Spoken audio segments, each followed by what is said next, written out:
This is when Lord Ram's army was building a sea bridge to Lanka. You must be aware that along with the Vanar Sena, there were many other large and small animals like bears and elephants that actually helped Lord Ram build the sea bridge to Lanka. Amongst these mighty animals, there was a small squirrel. The squirrel wanted to help in her own way, despite the fact that she was physically incapable of lifting large rocks and boulders. The squirrel wanted to contribute. She began to pick up pebbles one at a time and started dropping them in the ocean. Seeing this, some of the larger monkeys mocked her. They laughed at her small size and the seemingly trivial amount of pebbles she was carrying. The squirrel, however, was not bothered. She was undeterred. She believed that her effort mattered.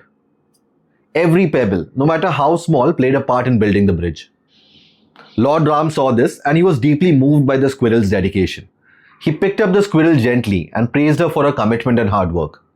To honor her, Lord Ram stroked the squirrel's back with his fingers, leaving 3 stripes on her fur. According to the legend, that's how the squirrel earned their stripes. No contribution is too small. Every effort, no matter how minor it may seem, contributes towards the goal. The squirrel chose to commit to a greater purpose. She was deaf to all the mocking and criticism. Speaking of goals, let's move to Mahabharata. Dronacharya was teaching archery to his students. The Kauravas and the Pandavas were taking turns to shoot an arrow towards a moving target. The target was the eye of a wooden bird swinging from the branches of a tree. This was not just a test of skill, but more of focus and concentration.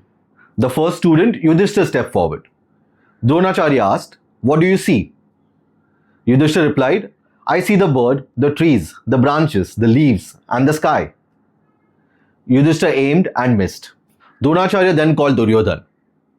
He asked the same question, "What do you see?" Duryodhan said, "I see the bird, the tree, and its surroundings." Duryodhan tried and he missed.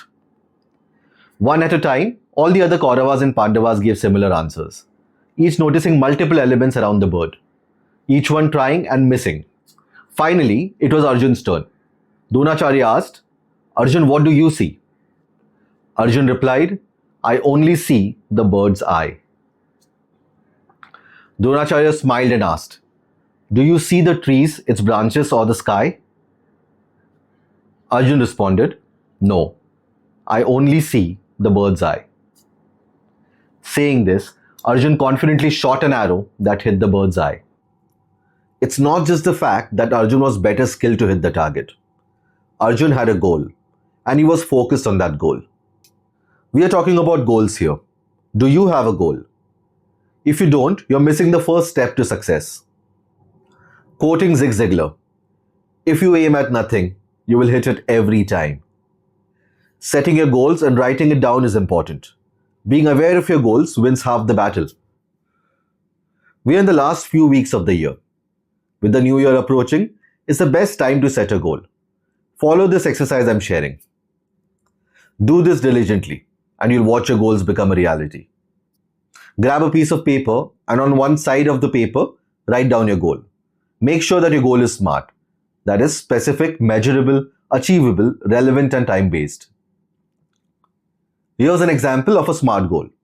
I will increase my monthly sales revenue by 20% within the next 6 months by reaching out to 15 new prospects weekly. So you see, I have specifically mentioned what I wish to achieve, by when, and even broken down my goal. An important element in order to achieve your goal is the why. Find out your why and write it down on the other side. It could be a promotion, a reward, or even the new car you wish to buy. The human mind is best motivated with reward. Note your reward down. You can even draw your why if you're into doodling. Just below this, make a list of your strengths. This is your ammunition. Now, you got to do this every day before you begin your day. Look at the piece of paper, read your goal. This will realign your target. Next, read your why. Think about the feeling and happiness you will experience when you claim your reward. This will motivate you to stick to your action plan and ignore any negativity. And finally, read all the strengths that are going to help you achieve your goal. This is going to fire up your engines every day. This only takes a minute of your time, but you will be surprised with the results this exercise brings. Remember to set a goal and gather focus just like Arjun. Be determined like the squirrel. Break your goals into smaller actionable plans and ignore any negativity. Begin today. Begin now. Set your goal. See you again.